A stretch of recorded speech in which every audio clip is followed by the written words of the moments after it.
Mimpi Indonesia memiliki jet tempur canggih sekelas Rafale dan KF-21 Boramae semakin kenyataan. Indonesia pasti tak pernah terpikir dirinya bisa mempunyai KF-21 Boramae dan Rafale menjaga ruang udaranya. Rafale dan KF-21 Boramae akan melanjutkan tongkat estafet pertahanan udara Indonesia dari Sukhoi serta F-16. Hadirnya Rafale dan KF-21 Boramae di Indonesia akan menjalankan taktik strategi manuver. Strategi manuver gampangnya ialah pertahanan yang mengandalkan mobilitas.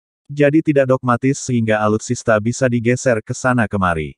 Saat ini sebagian besar negara termasuk negara-negara utama seperti Amerika Serikat, Inggris dan Australia tidak lagi mengandalkan benteng pertahanan, tidak lagi mengandalkan fortification, yang diandalkan adalah strategi manuver, tutur Andi Wijajanto dikutip dari Lemhanasri pada tanggal 17 Maret tahun 2022.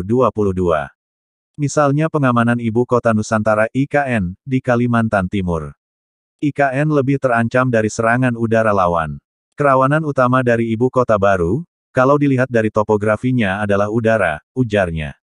Lemhanasri mengukur potensi ancaman udara kepada IKN akan lewat Laut Sulawesi. Menyoroti topografi ibu kota negara yang berada di Kalimantan Timur, Gubernur Lemhanasri memandang kerawanan utama yang perlu diwaspadai adalah ruang udara. Latar belakang hal tersebut adalah karena Laut Sulawesi relatif dapat dipantau melalui gelar pengawasan oleh TNI Angkatan Laut.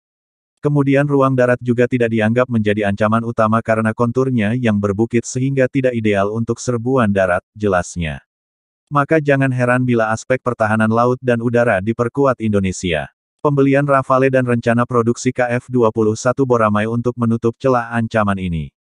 Rafale atau unsur udara lainnya bisa melakukan berbagai macam metode pertahanan yang dibutuhkan.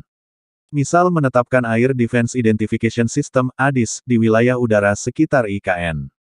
Mungkin perlu segera dirumuskan oleh TNI, terutama TNI Angkatan Udara model dirumuskan Air Defense Identification Zone atau Air Defense Identification System, beber Andi.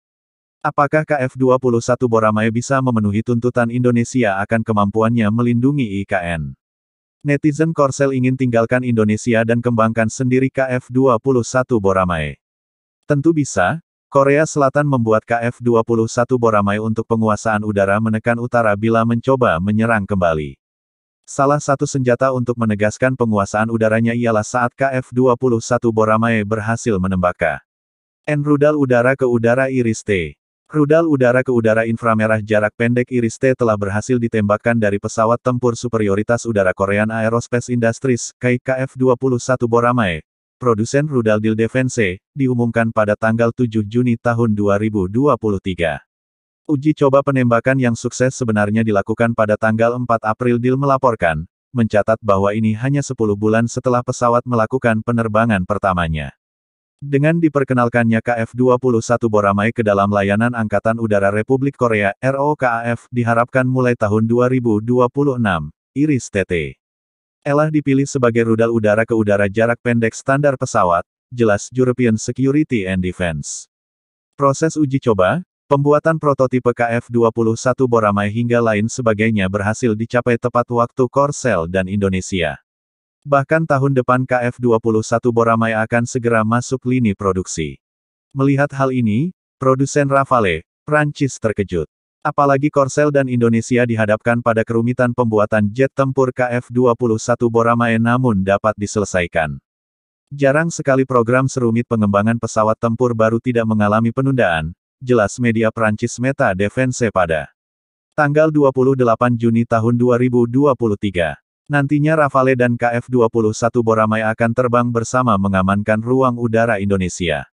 Asteris. Indonesia pernah dianaktirikan di program KF-21 Boramae. Prabowo kini lobi Turki buat jet tempur siluman.